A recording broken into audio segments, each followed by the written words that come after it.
ఈ 1 million cubic feet నీటి నిల్వ చేసేందుకు వీలు ఉంటుంది. ఇది ప్రకాశం బ్యారేజ్ మొత్తం లో 3 TMs ఇందాక చెప్పినట్టుగా నీటి నిల్వ అయితే ఇది దాదాపు దాంట్లో 3వ వంతు.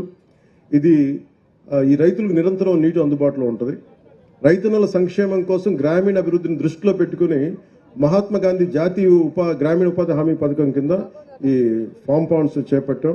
ఈ ప్రాజెక్టు ద్వారా రైతులు నీటిని నిల్వ ఉంచుకొని భూగర్భ జలాలని పెంచుకోవడంతో పాటు పంట పొలాలకి నిరంతరంగా నీటి వనరులను అందించుకోవచ్చు.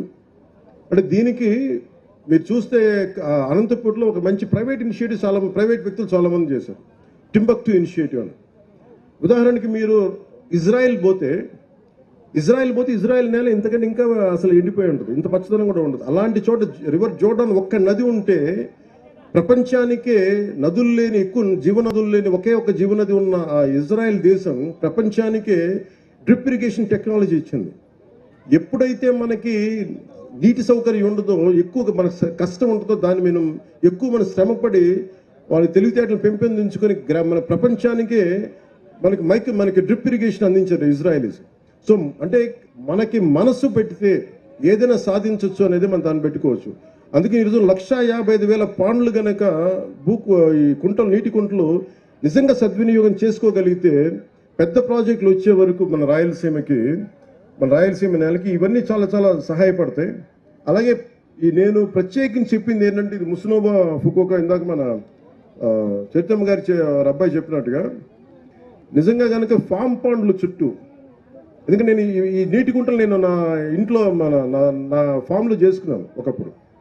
ఈ ప్రాజెక్ట్ ద్వారా రైతులు నీటి నిల్వ చేసుకోవడం, భూగర్భ జిల్లాలను పెంచుకోవడంతో పాటు పంట పొలాలకి నిరంతరంగా నీటి అందించడంతో పాటు ఫామ్ పాండ్స్ చుట్టూ అరటి కానీ, నిమ్మ కానీ, దానిమ్మ కానీ, జామ, కరివేపాకు లాంటి మొక్కలను పెంచితే రైతులకి ఒక ఆదాయం కూడా ఉంటుంది, దీర్ఘకాలిక ఆదాయం ఉంటుంది. అదే నీటిలో కూడా చిన్నపాటి చేపలు పెంచుకోవచ్చు సహజంగా. అలాగే బాతుల పెంపకానికి, ఈ బాతుల పెంపకం వల్ల ఏం జరుగుతుంది, నీరు ఎప్పుడు పరిశుభ్రంగా ఉంటుంది, ఇప్పుడు దోమలు ఉండటానికి అంటే క్రిమి కీటకాలు పెరగవు. అందువల్ల బాతుల పెంపకం ఒకటి సహాయపడుతుంది. వ్యవసాయానికి ఇది మరింత ఉపయోగపరంగా ఉంటుంది. ఈ నీటి నాణ్యత మెరుగుపరచడంతో పాటు నీటి వనరుల నిర్వహణ కూడా సమర్థవంతంగా మార్చి వ్యవసాయ అభివృద్ధికి దోహదపడుతుంది. అలాగే దీంతో పాటు మేము 3 రకాల, మీకు కలెక్టర్ గారు కానీ డిస్ట్రిక్ట్ అడ్మినిస్ట్రేషన్ గారు ప్రతి రైతాంగానికి ఇస్తారు. ఈ సమగ్ర వ్యవస్థలో ఫామ్ పాండ్స్ చుట్టూ 3 రకాలు తయారు చేసాం. దీన్ని మీ కలెక్టర్ గారు తెలియజేస్తారు. ఇది మీకు డీటెయిల్ చెప్పి మీకు నాకు ఇంకొక సందర్భం అందరూ చెప్తాను. ఈ ఫామ్ పాండ్ చుట్టూ ఒకటి చిన్నపాటి కోళ్ల పెంపకం కావచ్చు, ఆవుల కోసం గోకులాలు కావచ్చు. మనం దాదాపు 18,500 గోకులాలని మనం చేసేసాం. అలాగే షెడ్లను ఏర్పాటు చేయడం ద్వారా రైతులకు ఆదాయాన్ని పెంచే విధంగా ఈ మోడల్ రూపుదిద్దుకుంది. ఇది పాలేకర్ మెథడ్ ఆఫ్ మన వ్యవసాయ పద్ధతుల ద్వారా ఇవన్నీ పనిచేస్తాయి. అందుకని దాని ప్రకారం పశుపోషణ అనేది చాలా అవసరం. ఇది ఈ పశుపోషణ షెడ్లో భాగంలో సోలార్ ప్యానెల్ని అమర్చుకోవచ్చు. సహజ ఎరువులు, గోమూత్రం, గోమయం సహజ ఎరువులుగా ఉపయోగించవచ్చు. వ్యవసాయ ఖర్చులను తగ్గించుకోవచ్చు. ఈ రాళ్లతో ఉన్న నేల నిజంగా జీవం పెరగాలి అంటే మనకి మన గోమాత ద్వారా వచ్చే ఈ గోమూత్రం కావచ్చు, గోమయం కావచ్చు, నిజంగా దాన్ని సారం పెంచుద్ది భూమిలో. అందుకని దీనికి అనుసంధానం చేశాం. మనం కామధేను అంటాం కదా, ఆవుల ద్వారా పాల ఉత్పత్తితో పాటు గోమయం సహజ ఎరువుగా ఉపయోగించడం వల్ల భూసారం ఇందాక చెప్పినట్టు పెరుగుతుంది. దీనివల్ల పంట దిగుబడి పెరుగుతుంది. నేను ఓజీలో ఉండే యాక్టర్లా మాట్లాడచ్చు, సగటు రైతులా మాట్లాడుతున్నాం. భూమి మీద ప్రేమ ఉన్నోడు ఇలాగే మాట్లాడతారు. సో పాల ఉత్పత్తితో పాటు తోటల పెంపకం, చేపలు, కూరగాయల ఉత్పత్తి వంటి వివిధ ఆదాయ మార్గాలతో రైతులకి ఒక వ్యవస్థలో ఎక్కువ లాభం పొందేలా ప్రణాళికని రూపొందించాం. ఈ ప్రాజెక్టు వల్ల నీటి వనరులు పెరిగి వ్యవసాయాన్ని మెరుగుపరిచే అవకాశం ఉంది. ముఖ్యంగా గ్రామీణ యువతకి మనం ఉపాధి అవకాశాలు లేవు నేను ఎప్పుడు వెయిట్ చేయలే. నాలాంటి వాడికి నేను కష్టపడి నేనేమనుకునేవాడు, నా పెద్ద ఉద్యోగం, నాకు ఉపాధి లేనప్పుడు సినిమాలో నాకు ఎవరు ఇవ్వలేదు అవకాశాలు. నేను మా ఇంట్లో చెప్పా, మీరు నాకు ఇస్తే నాకు చెప్పండి, నాకు చేయకపోతే నన్ను వదిలేసి నేను వెళ్ళి ఏ ఉద్యాన శాఖలు చిన్నపాటి ఒక ఉద్యానాన్ని పనిచేస్తాను, ఒక నర్సరీలో పనిచేస్తాను, కాయ కష్టం మీద పనిచేస్తాను. ఆ మైండ్ ఆ మానసికంగా సంసిద్ధత ఉన్నవాడిని.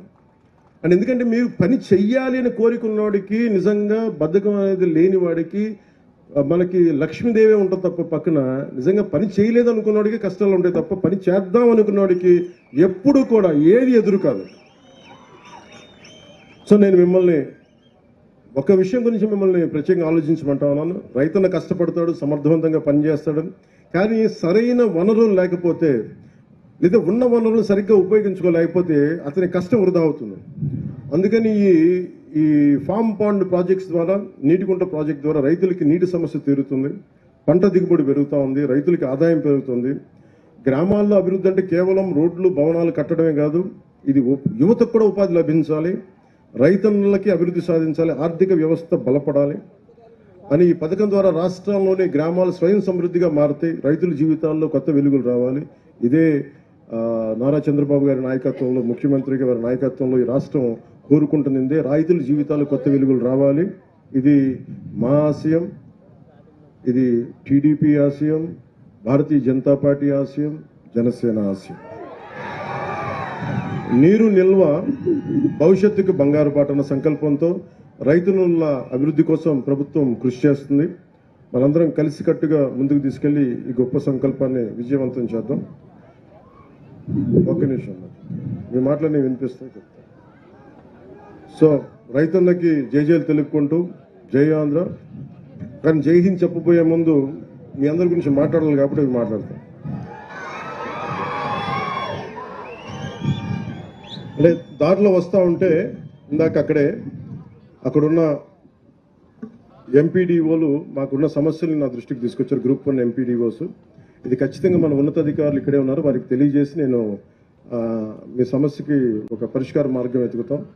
అలాగే ఆంధ్రప్రదేశ్ గ్రామ పంచాయత్ సెక్రటరీ అసోసియేషన్ కూడా మీరు ఇది ఇచ్చారు, మీ పిటిషన్, దాన్ని కూడా ముందుకు తీసుకెళ్తాం. అలాగే దాన్ని కూడా పరిష్కార మార్గం వెతుకుతాం. ఒక్క నిమిషం. గ్రామ సచివాలయం ఇంజనీరింగ్ అసిస్టెంట్ అసోసియేషన్లో మీకు కూడా ఒక బలమైన పరిష్కార మార్గం వెతుకుతాం. ఎందుకంటే నేను ఉట్టిన గాల్లో మాటలు ఇవ్వలేను, అందుకని కూర్చోబెట్టి మీకు చప్పట్లు కొట్టేలా మాటలు కాకుండా నిజంగా మీ చేత మెప్పు పొందేలా చేయాలనుకుంటాను. అందుకని అదొక్కటి మీరు అర్థం చేసుకోండి. ఒక్క నిమిషం ఉండు.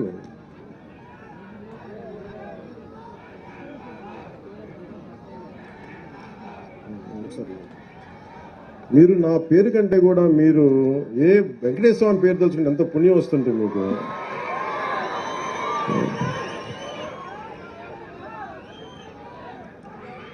అలాగే గౌరవం గారు ప్రత్యేకించి మన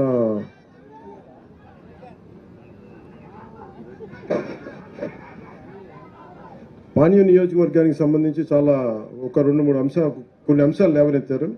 అంటే gravel roads, field roads, CC డ్రైన్లు, ప్రభుత్వ స్కూళ్ళకి కాంపౌండ్ వాళ్ళ గురించి, శ్మశానాలకి ప్రహరీ గోడలు ఇవన్నీ కావాలని అడిగారు.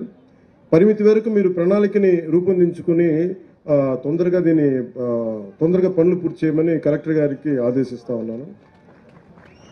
అలాగే ఓర్వకల్ నుండి ఉప్పలపాడు వరకు వయా గొట్టపాడు కొంతాలపాడు వరకు 6.2 కిలోమీటర్లు 2,26,00,000 రూపాయలతోటి బీడీ రోడ్ కావాలని గౌరవ పాణ్యం శాసనసభ్యులు కోరారు. దీన్ని వెంటనే శాంక్షన్ చేస్తున్నాం. అనుగుణంగా పిఆర్ ఇంజనీరింగ్ అధికారులకి ఆదేశాలు జారీ చేస్తున్నాం. అలాగే ఇంకొకటి గౌరవం గారు చరిత్ర గారు అడిగింది, NH7 నేషనల్ హైవే 7 నుండి పెద్దపాడు వరకు వయా లక్ష్మీపురం గ్రామం కల్లూరు వరకు 5.63 కిలోమీటర్ 2,30,00,000 దీన్ని శాంక్షన్ చేయిస్తాం.